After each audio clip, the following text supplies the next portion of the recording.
lotes, lotes de irrealidad, realidad. En mi corazón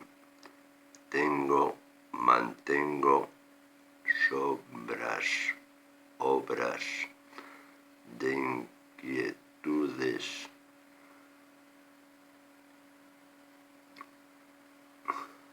actitudes renovadas, esperanzadoras,